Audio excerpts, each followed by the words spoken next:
salah satu masjid di daerah Ini Istanbul dia lagi Sabahat. di masjid Namanya pertama kalinya di Masjid Turki. Mehmet Akif.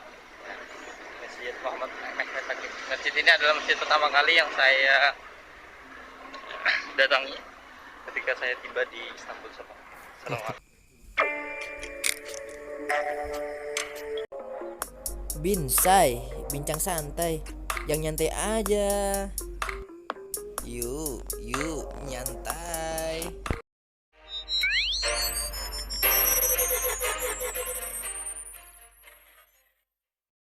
Oke, assalamualaikum warahmatullahi wabarakatuh. Kembali di Binsai, bincang santai yang nyantai aja. Pada momen ini kita bakalan berbincang bersama seorang sahabat saya dan kami pun juga lama sudah nggak pernah kontak lagi, sekitar mungkin 7 tahunan lebih. Dan siapakah dia? Namun sebelumnya dia adalah sahabat saya yang kuliah saat ini melanjutkan studinya di Turki. Dan yang menariknya, jujur, sebagian orang berkeinginan untuk melanjutkan studinya di luar negeri, banyak orang lah. Namun pada saat ini sahabat sendiri sudah berada di sana, dan yuk kita langsung go ke Aja Hanur. Assalamualaikum. Selamat apa nih, siang malam di sana? Di sini selamat siang sih. Oh, berarti sama aja, Gen. Sama aja di sini, sama siang juga sekitar kalau di sini sore. Kalau sana jam berapa? Oh, di sini masih jam berapa ya sekarang? Sudah jam 10 menjelang siang lah, masih pagi lah ya. Masih pagi, jam 10. Oke, di sini jam 3 sore. Wow. Ya, aku tadi belum nyapa. Waalaikumsalam warahmatullahi wabarakatuh. Oke. Istri juga. Gimana kabarnya nih? Alhamdulillah baik, sahabat. Oke. Nih, kita langsung aja to the point karena setengah jam lagi ini bakalan asar dan mungkin bakalan bising. Kita langsung aja. Ini kan Ajahar sekarang studi di Turki. Dan aku sendiri jujur pengen tahu bagaimana sih proses Ajahar sendiri sampai bisa ke sana kayak gitu loh. Oke, siap. Sebelumnya teman-temannya saya ucapkan terima kasih kepada Fikri ya. Oh, sorry lah, aku yang terima kasih seharusnya. Bahasanya pokoknya saya sama Fikri ini udah lama banget kenal. Soalnya juga kita dulu pernah satu sekolah di SMP dan juga ya, SMP SMA bareng.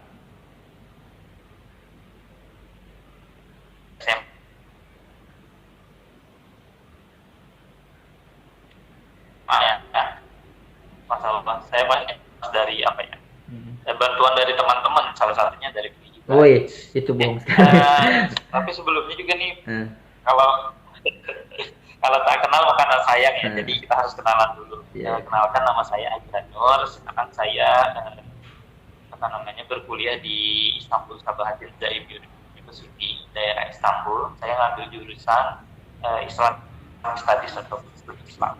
Nah, ini panjang ya Bek sebenarnya ceritanya gimana bisa sampai ke negeri dua benua ya. Karena kan terkenalnya Turki dengan negeri dua benua, ya betul ya. Dengan 1001 masjidnya.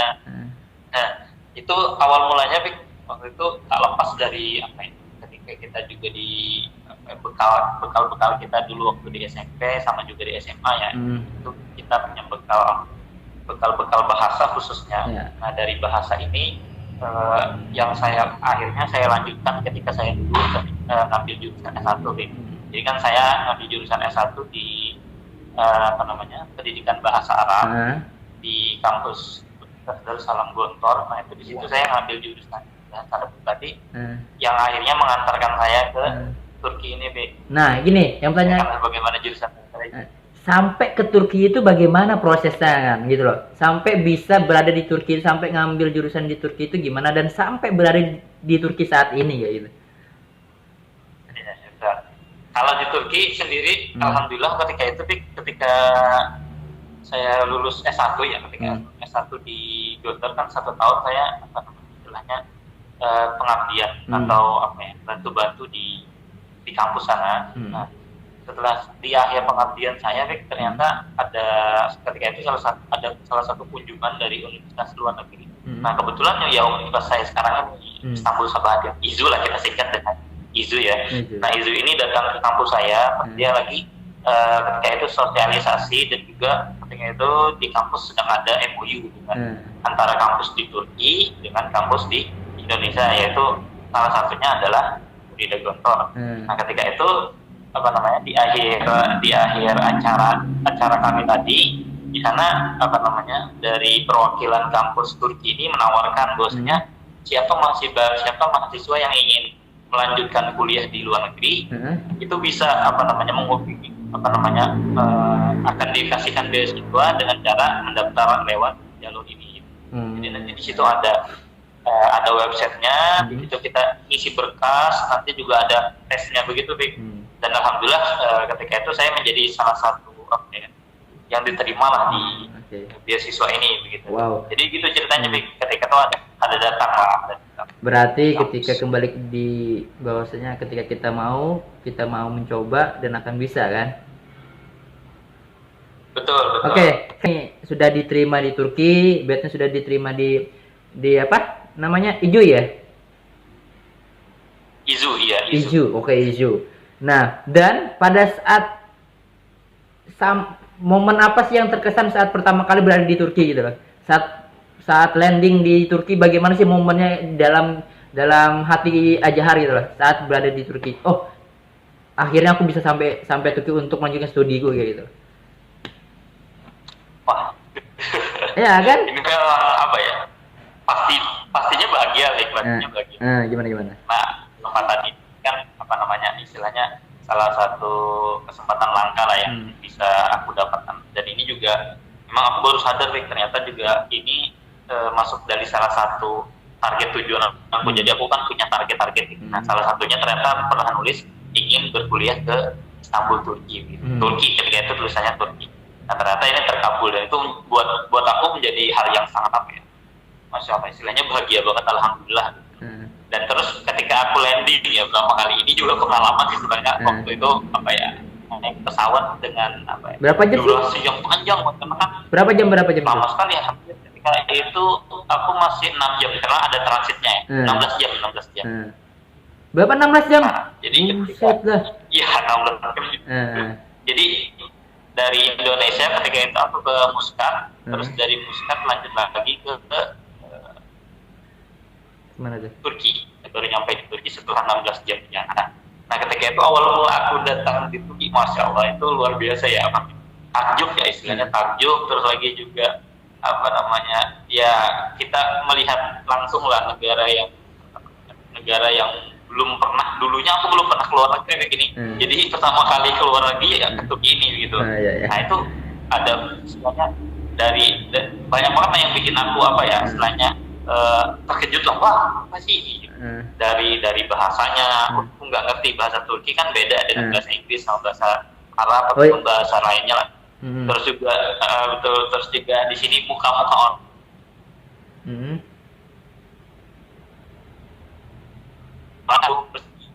putih yang itu mau cewek mau cowok. Kalau yang mau memperbaiki turunan, wah di sini lah tempatnya. bisa. Nah terus juga bisa. Terus juga kita gini nih terkait transportasi sih yang menurut aku di sini wah banget, karena kan transportasi di sini tergolong sangat maju karena kan dia kan percampuran antara Asia dan Eropa gitu. Tapi Eropa karena aku kan tinggalnya di Istanbul ya. Nah di Istanbul itu suasana Eropanya terasa banget gitu. Baik dari masyarakat, cara berpakaiannya, terus lagi cara teknologinya, terus lagi hal-hal lainnya. Contohnya aja nih kayak misalkan kayak kita mau naik transportasi nih. Itu di sini transportasi itu sudah udah langsung pakai kartu aja deh. Jadi udah enggak kalau kita kan masih pakai uang kan, masih uang. Berarti uang kita kasih bahasanya uang, masih kayak di Singapura ya. Di Singapura kan masih, mungkin kalau di Singapura kan kita cuma cukup pakai kartu itu aja. Ketika kita naik kereta dan sebagainya. Betul. Aku belum pernah ke Singapura. Mungkin iya sama kayak Singapura berarti. Nah, jadi kita itu naik transportasi, mau itu naik bis, naik angkot, terus lagi kita mau naik kereta, mau naik tramway itu kereta yang nyantai itu. Kalau yang kereta biasa kan kita tahu yang kereta yang cepat. Terus juga kita mau naik kapal, jadi itu udah otomatis kita cuma pakai kartu doang. Dan itu kita udah bisa kemana-mana. Jadi kita nggak perlu ribet-ribet lagi buat tunggu kembalian, buat ngasih uang. Berarti simple lah ya, ibaratnya ya? Simple banget gitu lah. Simple betul. Nah, oke, sekarang gini deh. Teknologinya bagus. Aku pengen nanyakan maksudnya, oke, jelas mungkin ya dari segi bahasa, dari segi kultur budaya, dari segi apa lagi ya? Ya.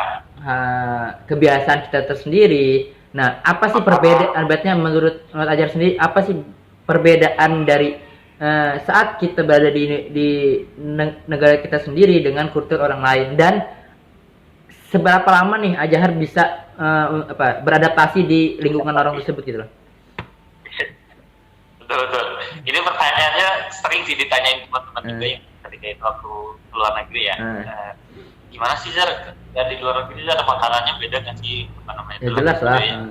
Budayanya aku bilang, budayanya aku bilang rata-rata di sini yang beda dengan kita. Bedanya tuh di mana? Bedanya di mana? Bedanya antaranya nih kalau di Asia kan seringnya kita lihat orang-orang kalau di jalan senyum ya. Budaya senyum itu udah biasa. Nah, tapi kalau di Turki itu kalau kita senyum itu agak terbatas karena kan memang mengikuti Eropa ya. Kalau di Eropa kan ada beberapa negara yang memang mitosnya itu kalau misalkan kita nih jalan ketemu orang berpapasan sama orang lain terus kita nggak kenal sama dia, nah itu kalau dia senyum sama kita berarti itu orangnya tandanya suka sama kita gitu. Berarti coba ya, andai kata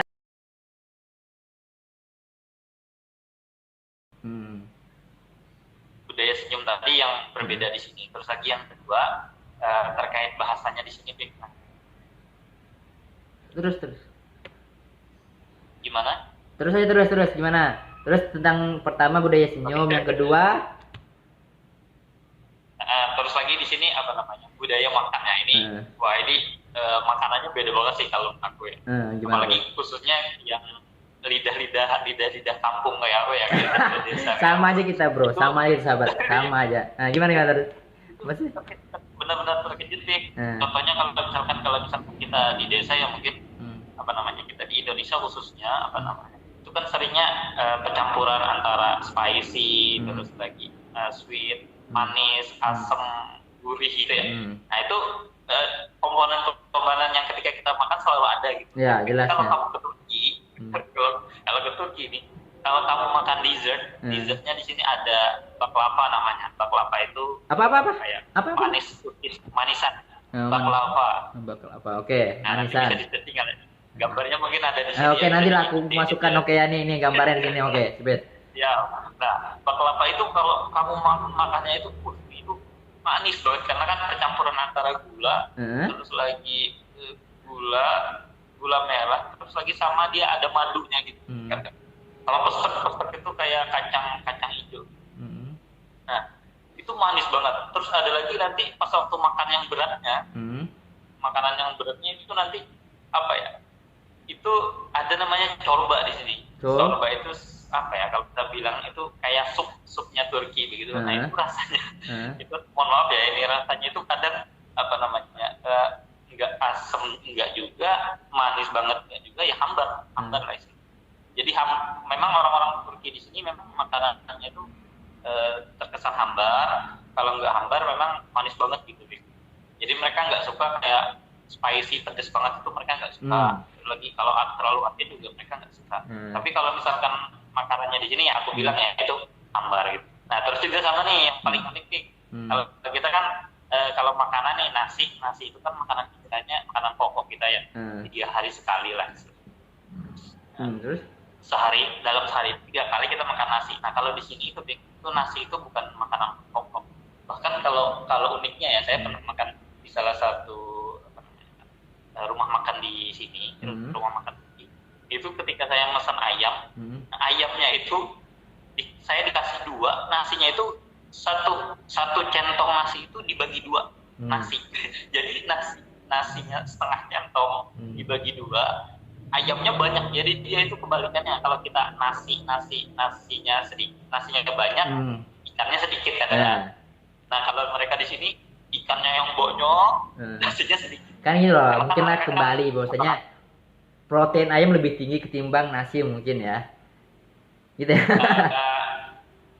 Enggak juga sih. Tapi memang ini memang apa namanya? Karena budaya di sini kan memang makanan itu sebenarnya bukan makanan pokok mereka. Karena makanan pokok mereka itu kan kayak daging baik itu sapi, ayam, terus juga makanannya roti. Nah ini yang paling penting. Rata-rata kan orang-orang Eropa kan makannya roti. Oke Pasti nih. ada roti di setiap.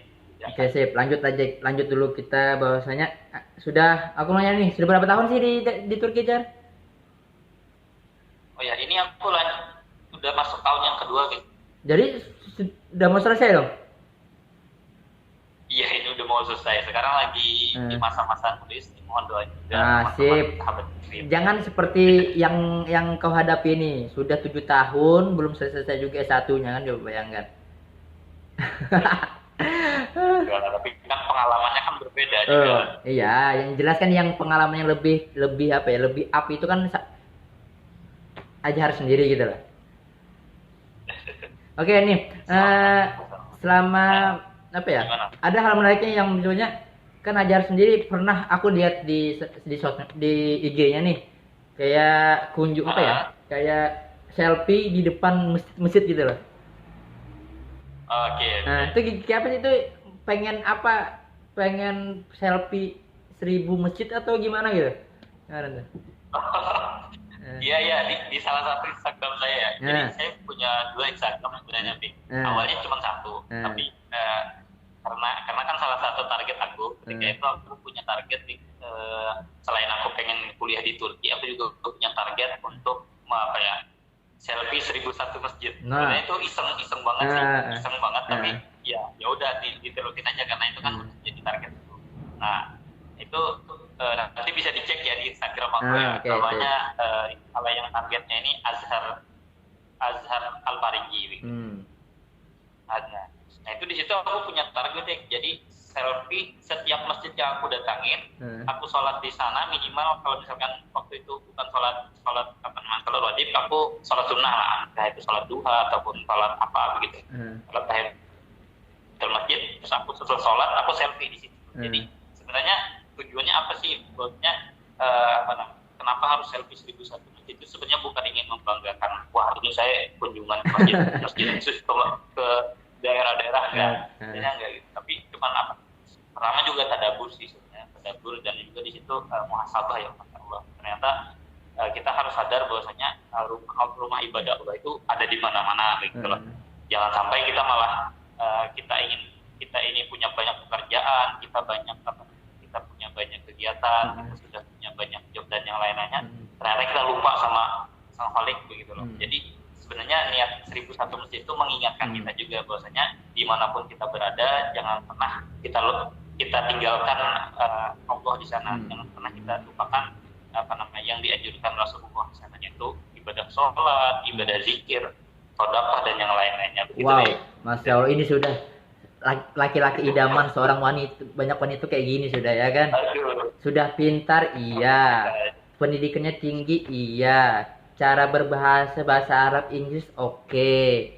Bayangkan apalagi yang mau dilakukan soal agama, mungkin dosa ditanyakan lagi lah ya kan. Oke, gini. Apa sih gini? Mungkin Azhar saja bisa motivasi apa sih yang saat memulai perkuliahan di sana, proses pembelajaran ini bagaimana sih? Apakah masih sama seperti kita proses perkuliahan kita di Indonesia? Apakah berbeda gitu loh? Oke. Ya, tidak banyak perbedaan ya antara di Istanbul maupun di Indonesia gitu. Baik cara perkuliahannya, entah itu pembelajarannya, terus bagaimana cara dosennya menyampaikan, sebenarnya sama. Cuman bedanya mungkin ada beberapa dosen yang memiliki metode tersendiri ya. Dalam artian metode itu dibawa dari entah itu dari Timur Tengah ataupun itu metodenya dibawa dari Eropa gitu kan. Terus juga mungkin di sini lebih untuk pasca ya, khususnya pasca sarjana ya. Kalau S1-nya aku kurang terlalu tahu. Tapi untuk yang pasca sarjana kita di sini lebih diajarkan bagaimana punya bekal. Istilahnya misalkan kita minggu depan nih, kayak aku kan Islamic Studies, nah ambillah salah satu pelajaran misalkan minggu depan kita ingin membahas tentang peradaban Islam di Turki misalkan. Nah itu jadi kita harus setidaknya sebelum kita masuk kuliah itu kita sudah punya maklumat sabikoh itu kayak pengetahuan yang kita udah baca gitu ya. Nah, jadi betul. Jadi dosen itu malah dia bilang jangan sampai kita nanti datang ke kelas malah itu kita baru baca dan bahkan kita baru tahu gitu. Jangan, tapi kita sudah tahu beberapa hal tentang yang ingin kita bahas, terus lagi teman-teman yang baik itu yang presentasi maupun yang tidak presentasi itu tahu gitu. Jadi suasana kelas itu jadi hidup. Iya. Jadi bahkan apa ya? Ini mungkin aku di situ dari bahasanya jelas. Dan gini, ini perbedaan satu sama yang apa sih ya? Mungkin aku sendiri kayak gitu. Mungkin satu kuliah, ketika ada suatu mata kuliah yang ada, kita harus belajar apa ya? Harus tahu dulu secara umumnya atau secara umumnya dulu deh. Nah mungkin saat kita berdiskusi itu dengan satu sama yang lain kita bisa saling, aku dengan buku yang ini dan kamu dengan buku yang lain kan, namun dengan satu materi yang sama, dan di situ kita mempunyai apa ya, mempunyai untuk saling berkomunikasi, saling ini loh yang aku dapatkan dan itu loh yang kamu dapatkan, itu menjadi satu apa ya, menjadi tambahan referensi yang kita miliki gitu loh ya kan. Secara tidak langsung ya, mungkin kalau aku sendiri ya, aku lebih lebih paham ketika orang yang berbicara ketimbang aku baca buku gitu loh. Itu aku misalnya orang menjelaskan A sampai Z aku bisa paham cepat. Mungkin ketika aku baca buku aku agak lama gitu loh. Tipe orang yang senang mendengarkan ya. Iya. Dan lebih cepat. Maka itu aku bilang kalau menggunakan konsep itu mungkin orang-orang akan lebih kena, mungkin itu kayak apa ya? Kayak kita lebih terjun ke lapangan gitu loh. Secara langsung kan mungkin. Oke, deh lanjut. Gimana lanjut? Oke, dan itu apa namanya? Dan itu membuat aku ya dari pertama mungkin itu tadi caranya kita punya pengetahuan apa namanya yang kita bawa dari sebelum kita di kelas. Terus lagi yang kedua menurut aku mungkin kita mempelajari budaya ya, karena kan di kelas kan